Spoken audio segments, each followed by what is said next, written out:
The rooftop of the Sapphire Towers gleamed under the city lights, buzzing with clinking champagne flutes and murmured networking.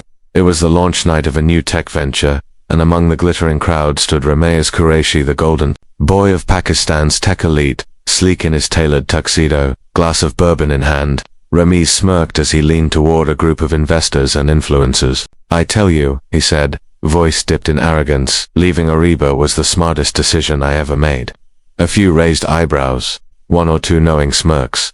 "She was fine," he continued, waving his hand dismissively, "but just so plain. Content with her little books, her tiny apartment, her second-hand furniture. I mean, come on, in building empires, not sipping chai on the floor of some two-room flat." The group laughed politely. Ramesh grinned wider. "Now, Haney, fire style, ambition, everything Ariba wasn't. Total upgrade." More laughter followed, mingling with the jazz music drifting from the speakers, but the amusement was abruptly interrupted by the soft purr of a Rolls-Royce. Pulling up at the entrance, the valet opened the door, and out stepped a woman in a deep emerald gown that shimmered with every move. Her posture was graceful, her expression serene, but those who knew her recognized the unmistakable face. "Ariba," someone whispered. Ramesh turned, his smug smile faltering. Ariba's eyes scanned the rooftop until they locked with Ramesh's. She smiled, calm, composed. Devastating. She wasn't alone. From the other side of the car emerged a tall man in a sharp midnight blue suit. Ayon Malik, billionaire investor, media darling, the kind of man who didn't just sign checks, he signed futures. He offered his arm. She took it, and they walked up the carpeted stairs side by side, a portrait of elegance and quiet power. The rooftop had fallen completely silent. Ramesh's glass remained frozen halfway to his lips, his laughter gone in that single moment. Everything shifted. The jokes, the smirks, the dismissals, they vanished like smoke. People who once sneered with him now stared past him because, in a sea of ambition and glitter, it was Ariba, the woman with the tiny apartment, who just stole the night. Too black, before the gala nights and the glittering gazers, before the Rolls-Royce and the knowing smirk, there was just Ariba. She lived in a quiet, tree-lined street in a modest two-bedroom apartment filled with sunlight, second-hand books, and potted plants that she named like old friends. A librarian by profession and a romantic by heart, Ariba found joy in the hum of pages turning, in the scent of old leather covers, and in the delighted giggles of children listening to story time. She never craved luxury, just peace and purpose. It was during a university networking event, hosted in a cramped conference room, that she first met Ramesh. He wasn't yet the polished CEO he would become. He was nervous, sweaty-palmed, carrying business cards printed on cheap cardstock, but his eyes sparkled with big dreams, and his words held a fire that drew people in. Ariba had smiled at his awkward pitch about a tech startup that would change the way Pakistan thinks about e-learning. Something about his passion had disarmed her. They talked over chai that night, sharing stories about their childhoods, their dreams. She spoke of building quiet spaces for children to learn and imagine. He told her he wanted to be a name that meant something like Ilan, but Desi. Their love wasn't cinematic, it was warm, real. Long walks, midnight dole, Chawal shared books and inside jokes. When Ramesh had nothing, Ariba gave him everything: encouragement, belief, and her savings when his startup was close to folding. For a while, it worked. They married in a simple nikah ceremony, attended by a few friends, a modest feast, and more laughter than expense. Ariba decorated their apartment with fairy lights and handmade wall art. Ramesh coded late into the night. She brought him chai. He kissed her forehead. She thought they were building something beautiful, but success changed him. As investors came in and his tech firm started gaining traction, Ramesh traded his kurta pajamas for Italian suits. He moved fast: networking events, business trips, new circles, and somewhere along the way, Ariba became invisible. He stopped asking how her day was. He winced at her plain shawarma maze during dinners with his new partners. "I just think," he said once, barely looking up from his phone, "you could try to look a bit more polished." She had nodded, quietly wounded. The jokes started, subtle digs at her job, her simplicity. "Still stuck with your dusty books," he'd say, laughing with his new friends. At first she tried to brush it off, but the warmth between them faded, replaced by long silences, cold dismissals, and late nights when he didn't come home. The more his status rose, the more he seemed ashamed of her. He wanted designer aesthetics, high-profile connections. Ariba's world of public libraries and handwritten notes embarrassed him. One night, After a particularly humiliating dinner where he introduced her as just my wife, she works in a library or something, Ariba lay awake in bed, staring at the ceiling fan spinning slowly above. She realized she hadn't laughed in weeks. She hadn't been asked what she wanted in months. The man she had loved had morphed into someone she no longer recognized. She whispered to herself, "This isn't love anymore," and though it broke her heart, she chose dignity over despair. Next morning, she packed a single suitcase, left her wedding ring on the kitchen counter, and stepped out of the life she had helped build, with nothing but her books, her quiet strength, and the faintest seed of hope. The apartment had grown colder not in temperature, but in spirit. What was once a haven of warmth, laughter, and quiet companionship had become a glass castle. Polished on the outside, fragile within, Ramiz's startup had gone from scrappy innovation to soaring valuation. The media dubbed him a tech visionary. Investors hailed him as Pakistan's next unicorn founder. But with every article, every photo shoot, every ribbon-cutting ceremony, his disdain for Ariba deepened. He began to see her simplicity not as charm but as a flaw. At first it was subtle. "Why do you always wear the same sandals?" he'd ask with a chuckle. Then came sharper comments. "You know, it wouldn't kill you to read Vogue instead of those children's books."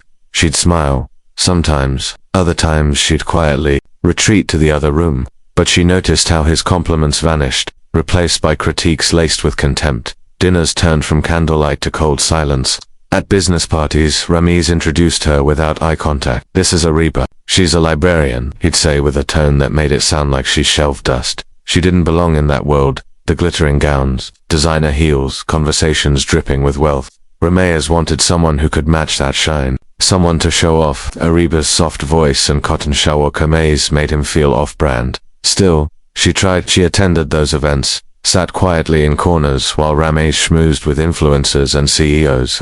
She bought a new dress once, peach, elegant. He barely looked up. "Nice, but you should have asked Hania. She knows what works." That name, Hania. It had come up more than once. A friend from an event company. "She's just helping me plan the launch," Ramiz had said. "You're reading too much into things." But Ariba's instincts knew better.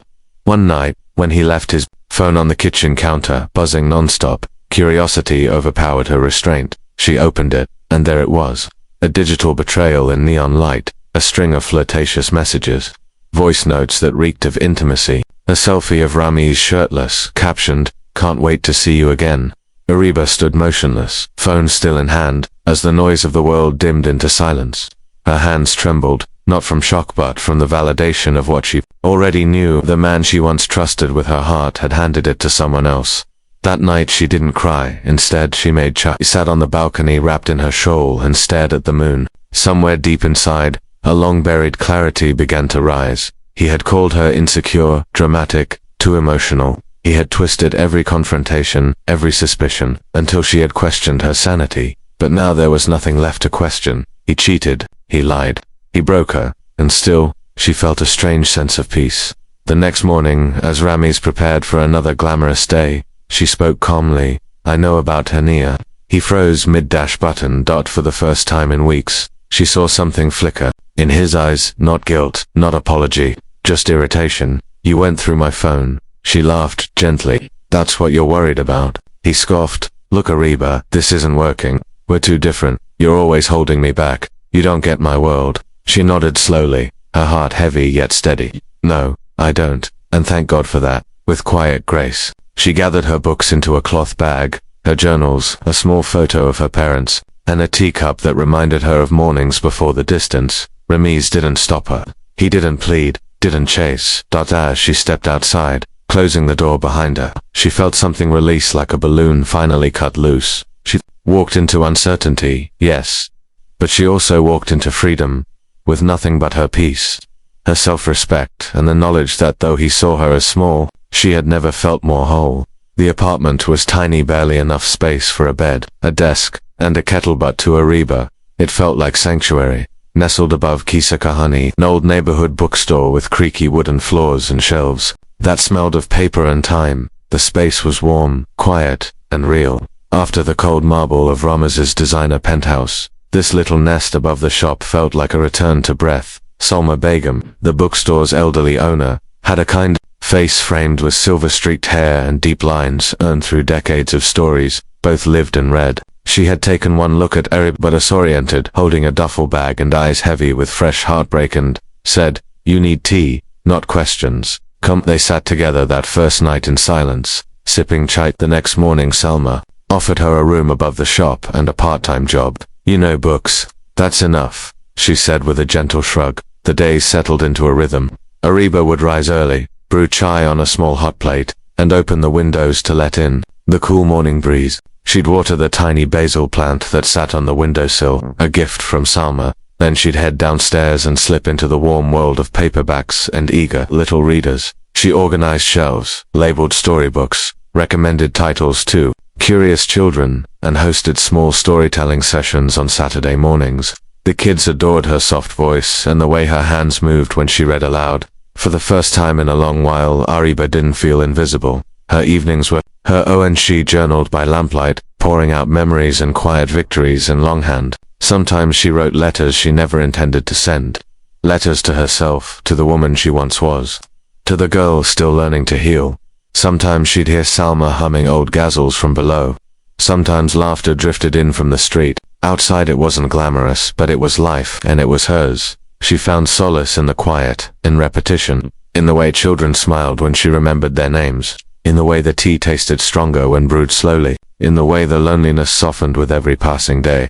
There were nights when grief visited her, when she'd sit by the window, look out at the city lights and feel the ache of what she had endured. But even those nights came with perspective. She had left behind a man who never really saw her now. She was finally beginning to see herself.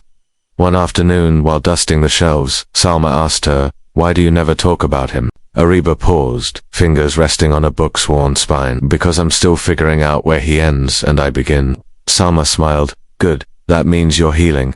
Healing didn't look like grand gestures or revenge. It looked like mending a torn curtain with steady hands, like organizing books alphabet, like helping a little girl find her first novel. That it looked like simplicity and strength within it. In the quiet apartment above the bookstore, surrounded by stories that had survived time, Ariba began writing her own, and though she didn't know it yet, the next chapter of her life, bold, beautiful, and utterly unexpected, was already on its way. The rain that evening was relentless, angry, rhythmic, and loud against the tin awning above Kisa Kahani. Most shops had already closed early, and the streetlights flickered with a tired orange glow. Ariba was sweeping the entrance, her dupatta wrapped tightly around her shoulders, when she heard a soft sob carried by the wind. She turned and saw a small figure crouched beneath the awning across the street, arms wrapped around his knees. Soaking wet, without hesitation, she ran across, careful not to slip. "Beta, are you okay?" she asked gently. The boy looked up, wide-eyed and trembling. "I got lost," he sniffled. "My driver left. My uncle was coming to pick me." Ariba knelt beside him. "Come with me. There's a bookstore just across. It's warm there. We'll call your uncle." Inside, she wrapped him in a towel, gave him a hot chocolate from the small cafe corner Salma insisted on keeping alive, and let him choose a comic book to read while she searched for a phone number. Minutes later, the door creaked open, and a man stepped inside, tall, rain-drenched yet composed, dressed in a dark wool coat and leather gloves. His presence was commanding, his face strikingly familiar. "Samir," he called out, and the boy leapt into his arms. Ariba stepped back, watching the reunion unfold. The man looked up at her, their eyes locking for a moment that felt far longer than it was. "You found him?" he asked, voice low, grateful. "He was just across the street," she replied, brushing hair from her face, lost and scared. "I couldn't leave him there." He studied her, not in the way men often did, but with genuine interest. "Thank you," he said, sincerely. "I'm Ayan Malik, his guardian." The name sent a ripple through her chest. Ayan Malik, the media-shy billionaire, founder of one of the country's largest tech investment firms, known for declining interviews, avoiding galas and investing quietly in education and healthcare. Yet here he was, drying off in a bookshop, not a single bodyguard in sight. "Ariba," she replied simply, "I help out here." He didn't look surprised. He didn't ask what a woman like her was doing working in a dusty bookstore. He only nodded. Over the following weeks, Ayan returned, sometimes with Samir, who'd beg for another story hour, sometimes alone, browsing the shelves, asking for book recommendations. Once he brought a donation of children's books for the Saturday storytelling session. Ariba noticed things, that how he listened when she spoke, how he remembered details, how he didn't flinch at simplicity. And Ayan noticed things to dot, how her eyes lit up when she spoke of literature, how she gently encouraged shy children, how she smiled with sincerity, not obligation. Their conversations stretched longer with every visit. Topics varied: childhood memories, favorite authors, the smell of old books, the absurdity of high society, and once, quite unexpectedly, heartbreak. One afternoon, as they organized a stack of donated books, Ariba chuckled. "You're surprisingly humble for someone who could probably buy this whole block." Ayan looked at her with quiet intensity. "Maybe that's why I keep coming back. No one here treats me like I'm made of gold." She paused, taken aback by the softness in his voice. He wasn't flirting. He was just being honest. Their bond grew not from spectacle, but substance. It was in the way they debated over whether Urdu poetry was more powerful than English prose. The way they laughed over burnt tea one morning when Salma was away. The way he offered to fix a broken bookshelf without announcing it. For the first time in years, Ariba felt seen, not judged, not belittled, not measured against expectations. Just seen. And though she told herself it was just friendship, just kindness, it was becoming more. One evening as Ayan left, he paused by the door. "I don't usually linger," he said, adjusting his coat. Ariba looked up from her notebook. "Then why do you?" He smiled, subtle but genuine. "Because here, it's real." She watched him step into the night, his figure disappearing into the drizzle. She turned off the lights, heart unexpectedly full. She didn't know what would come next. But for the first time in a long time, she wasn't afraid to find out. The first day of the Choti Kahania reading program dawned with golden sunlight streaming through the bookstore windows. Ariba stood by the newly arranged circle of soft cushions, her sari simple but elegant, a quiet pride in her eyes. 10 children, ranging from giggling toddlers to shy preteens, sat cross-legged as she began reading aloud. Her voice flowed like a lullaby, rising and falling with each line of the story. By the end, even the most restless child sat still, mesmerized. Salma watched from the side, smiling. This is magic. Beta, you've brought life into this place." What began as a weekly session soon turned into a community staple. Parents started donating books, artists painted a mural of classic fairy tale characters on the side wall, and teenagers volunteered to help. Word spread through the neighborhood.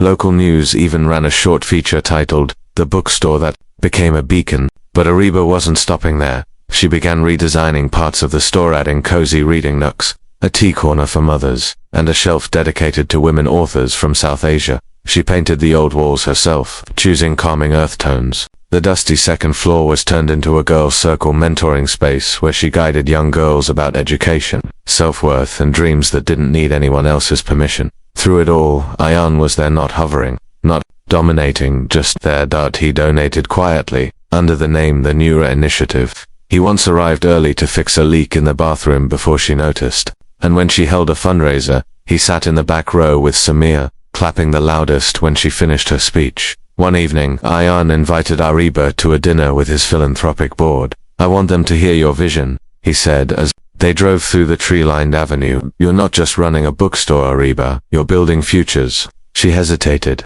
"I'm not like them CEOs, lawyers, activists. You're more than all of them combined," he said softly. "You've lived the struggle. You speak from truth." That night, Ariba stood in front of the board, her voice steady as she presented her plan for expanding literacy initiatives into underfunded public schools. When she finished, there was a moment of silence, then applause. Several board members came forward, offering grants, resources, and volunteers. Ayan simply stood behind her, hands in his pockets, smiling quietly. That night, as they walked back to the car under a canopy of stars, Ariba looked at him really. "Looked, you never tried to fix me," she said. He turned, curious. "What do you mean?" "Remez always wanted me to be someone else. You let me be, and you still see value in me." Eon's expression softened. "You don't need fixing, you needed space to bloom." They stopped walking. There was a pause, heavy and full of unspoken feelings. "I was scared of love," Ariba whispered. "After Remez, I thought I'd never trust someone again. And now?" he asked, voice gentle. "I'm still scared," she admitted. "But for the first time, I want to be brave." He didn't say anything, just reached out and took her hand, not to possess it, but to hold it. That simple gesture, silent, steady, was more profound than any declaration. In the weeks that followed, Ariba joined the Foundation's leadership as a community director. She wore her purpose like armor, graceful and unshakable. The bookstore thrived. The reading program expanded. Young girls began calling her Oppie with reverence. But most importantly, Ariba had changed. She was no longer the woman who had left Ramiz with a suitcase and a shattered heart. She was no longer the woman living in a tiny apartment. She was a woman in full bloom, rooted in uplifted by a man who saw her light, and walking fearlessly into the life she built with her own 2 hands. The ballroom glittered like a jewel. Crystal chandeliers sparkled overhead, casting golden light over satin gowns and tuxedos. A grand piano played in the background while servers floated through the crowd offering champagne and amuse-bouches, crafted by celebrity chefs. This was the night Ramiz's triumphant return to the spotlight. Tonight was the launch of Solux, a sleek AI home assistant that Ramiz promised would revolutionize luxury tech. More than a product, this was his statement to the world. He had made it, and no one could touch him. He moved from guest to guest, laughing confidently, flashing rehearsed charm. On his arm was Hania, dressed in a dazzling emerald gown. She whispered in his ear every so often, laughing loudly at his jokes, stealing glances at the crowd to ensure they were being watched. Everything was going according to plan until hush fell over the room near the entrance. The doors parted, and in walked Ayan Malik, the elusive billionaire and investor whose presence alone sent a ripple through the high society elite. But it wasn't just a YAN. It was who he walked in with. RIBA. She wore a deep navy silk dress that hugged her gently, flowing like water with each step. Her hair was elegantly pinned, her makeup subtle, her presence magnetic. She didn't just walk in, she arrived, radiant and composed, like a queen returning to her rightful throne. Guests turned, phones lowered, even the pianist fumbled a note. Ramiz froze mid-sentence, his champagne flute trembling slightly. What the hell is she doing here? Hania hissed. Ramiz didn't answer. He couldn't. His eyes were locked on the woman he had once mocked for living in a tiny apartment. The same woman now being introduced to CEOs, diplomats, and international philanthropists by Ayan Malik himself. Ariba, someone whispered. Isn't she Ramiz's ex-wife? No way. She looks incredible. She's with Ayan Malik. I thought she was just a librarian. Ramiz's face burned. Ariba caught his eye, but instead of gloating, she simply offered a soft, serene smile and turned away. No malice, no lingering pain, just peace. That was what rattled Ramiz the most. Not the presence of Ariba in his world again. Not even her being with a man like a YAN. That was her freedom, her unshakable, quiet strength that exposed how small he truly was. Ayan leaned in and whispered something to Ariba. She laughed light, natural, beautiful. She seemed entirely at ease, glowing under the chandelier light. No trace of the woman he once tried to reshape and belittle. Later, as Ramiz stood on stage, preparing to deliver his keynote, he scanned the crowd. His throat tightened when he saw Ariba sitting beside Ayan in the front row, applauding with polite interest, not for him, but as someone amused by the show. He cleared his throat and began, but for the first time in years, the words didn't flow. The room felt colder, the spotlight harsher, because nothing he said, no pitch, no projection, no polish could outshine the quiet presence of the woman who had once been his, but whom he never truly saw. And now, the entire world did. Hania slammed the bedroom door behind her as the echoes of last night's launch party still lingered in her ears. What was she doing there? She snapped, pacing the floor in stilettos she hadn't yet taken off. You said she was some frumpy librarian, that she didn't matter. Ramiz sat on the edge of the bed, loosening his tie with a distracted hand. His mind wasn't on Hania, hadn't been since Ariba walked into the ballroom. Maybe she doesn't, he muttered. Hania turned sharply. The media doesn't think so. Mystery woman on Ayan Malik's arm is all over Twitter. The blogs are digging up photos. Your ex-wife is going viral. Ramiz's phone buzzed on the nightstand, another investor asking for a call. Another article linking his name to Ariba's past. Another comment about his lack of discretion. Hania tossed a tablet onto the bed. Read the headlines. The bookstore queen, from dust to diamonds. They're calling her elegant, dignified. What about me, Ramiz? He didn't respond. Instead, his eyes were fixed on the screen, an image of Ariba, mid-laugh, hand lightly resting on Ayan's arm, confident, effortless. Everything Hania tried to force. The more he scrolled, the more his ego cracked. It wasn't just that Ariba had moved on.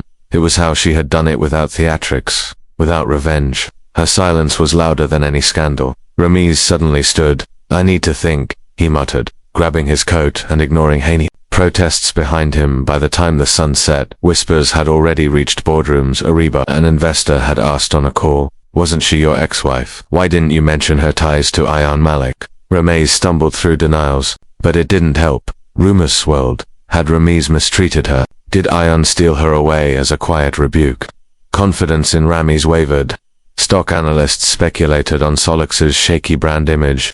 Media outlets shifted the narrative from tech genius to man, overshadowed by the woman he discarded. At home, Hania sat alone by the window, watching her reflection in the glass fade against the city lights. She could feel it. The glass was peeling. The empire Ramiz built an image, arrogance and control was beginning to show cracks. And Ariba hadn't said a single word. The night air outside the grand charity gala was crisp, humming with the sounds of distant city traffic and camera. Shutters behind velvet ropes. Guests mingled under golden lights, sipping champagne and sharing polite conversation. But Ariba needed a moment of stillness, and so she stepped away past the columns, down the steps, into the quiet. She didn't expect to see him there. Ramiz stood in the shadows, hands stuffed into his designer coat, face taut. For a moment, he hesitated, as if unsure whether to approach. Then he took a step forward. "Ariba," he said, his voice softer than she remembered. "Can we talk?" She turned, her silver gown catching the light,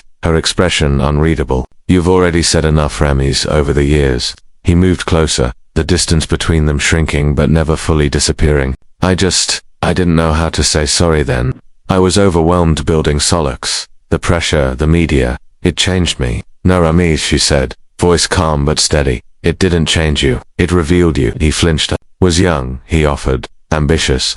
I thought I needed someone who matched the image I had in my head. I didn't understand that what you gave me was real." Ariba's gaze didn't soften. "You always measured worth in square footage and stilettos," she said, each word slicing through the space between them. "I learned to measure it in peace, purpose, and presence." Ramiz opened his mouth to speak, but nothing came. There were no more excuses, no clever spin. She didn't need revenge. She didn't even need closure. She had already closed the door. "I'm happy for you," he said finally, eyes dropping to the ground. "You and him." At the mention of Ayan, Ariba smiled, not out of smugness, but serenity. "He never tried to own me. He just stood beside me." Footsteps echoed behind her, measured and familiar. Ayan emerged from the gala's entrance, pausing when he saw Ramiz. "You okay?" he asked gently, placing a hand on Ariba's lower back. "I'm perfect," she said without looking back. Ayan offered Ramiz a polite nod, not cruel, not smug, just final. Then he reached for Ariba's hand. She took it without hesitation. As they walked away, the soft click of her heels on the marble felt like punctuation marks to a story long overdue for its ending. Behind them, Ramiz stood alone, by luxury, but devoid of meaning, and the morning sun poured through gauzy curtains, casting a golden glow on the wooden floors of what once was called that tiny apartment. But nothing about the space felt small anymore.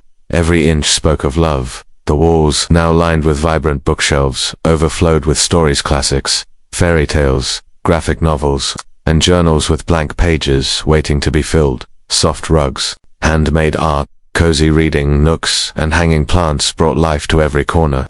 The scent of cinnamon tea and freshly baked bread floated in the air. On the balcony, Ariba sat cross-legged on a floor cushion, wrapped in a shawl, sipping tea. Across from her, Ayan mirrored her posture, holding a matching cup, their shoulders brushed now and then, not out of necessity, but closeness. "It's peaceful here," he said, watching the morning bustle of the street below. "I used to think I needed to escape this place," Ariba replied softly. "Now I realize it's exactly where I was meant to grow." The apartment had transformed, but so had Ariba. What was once a space she retreated to in heartbreak had blossomed into a place of purpose. With Ayan's quiet support and her own unwavering vision, she had turned it into a community reading loft and creative hub for underprivileged children twice a week. Kids from the neighborhood came for story time, art therapy, and mentoring. On weekends, single mothers found safe space here to write resumes, drink tea, and dream again. As the wind stirred the wind chimes hanging by the balcony door, Ayan reached for something behind his chair.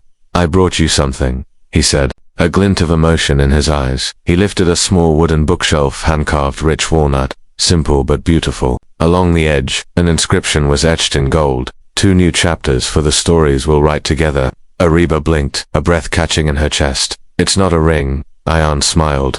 Because you already said yes to life, to yourself. I just want to walk alongside you wherever your story goes. Her eyes shimmered. She reached forward, running her fingers across the engraving. This is perfect. And it was. More than any ring or castle or luxury car, this proposal wasn't about possession. It was about partnership. Later that afternoon, sunlight spilled into the main room, filtering through the lace curtains as laughter bubbled through the apartment. Children gathered in a circle on beanbags and cushions. Ariba sat in the center, book in hand, her voice warm and animated, and the little girl, once afraid of her shadow, discovered her wings were stronger than anyone ever believed. The children leaned in, captivated. In the corner, Ayan leaned against a wall, watching her, not just proud awed. He didn't interrupt, didn't step in to take credit. He simply stood there, a man who had found gold not in what Ariba wore or where she lived, but in who she was. As the final words of the story floated into the air, the room glowed not just from sunlight, but from love. And far away, in a cold penthouse of steel and glass, someone might still be counting zeros. But here, in this once simple apartment, real wealth was being created every single day. Dear Ariba, she never looked back. She didn't need a mansion to feel rich. She just needed the right story, and the right man to believe in hers.